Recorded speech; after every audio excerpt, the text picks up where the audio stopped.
จับกลุ่มขบวนการลอกลวงทางออนไลน์ได้หลายคนอยู่บ่อแก้วสนับสนุนข่าวโดยเป๊ปซี่เจ้าหน้าที่ปกส.แขวงบ่อแก้วได้เคลื่อนไหวมั่งกลุ่มแก๊งคอลเซ็นเตอร์สแกมเมอร์ในเมืองหอยทรายในระหว่างวันที่4-5 พฤษภาคม 2026สามารถกักตัวผู้ถูกหาได้ทั้งหมด71คนในวันที่4 พฤษภาคม 2026จับได้47คน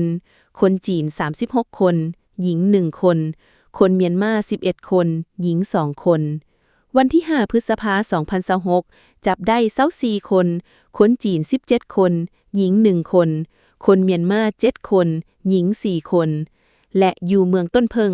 ในวันที่11 พฤษภาคม 2026เจ้าหน้าที่ได้สืบต่อขยายผลและเข้าบุกม่างซึ่งสามารถกักตัวผู้ที่มีส่วนเกี่ยวข้องได้เป็นจำนวน159คนประกอบมีหลายสัญชาติคือคนลาว106คนหญิง43คนคนเมียนมา34คนหญิง11คนคนจีน9คน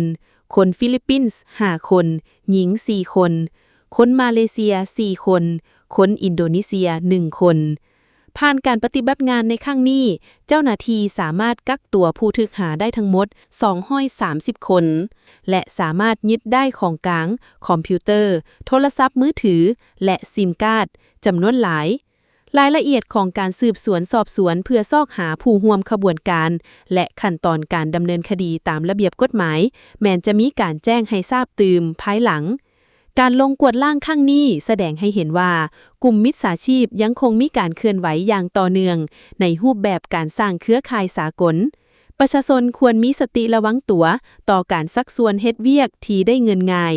การโทรมาหลอกลวงจากเบอร์แปลกหน้าหรือการให้ข้อมูลส่วนตัวทางออนไลน์ Make lunch better. Ooh, Pepsi. Make it super, mega, extra spicy. Make it viral. That's better. Your meals better with Pepsi.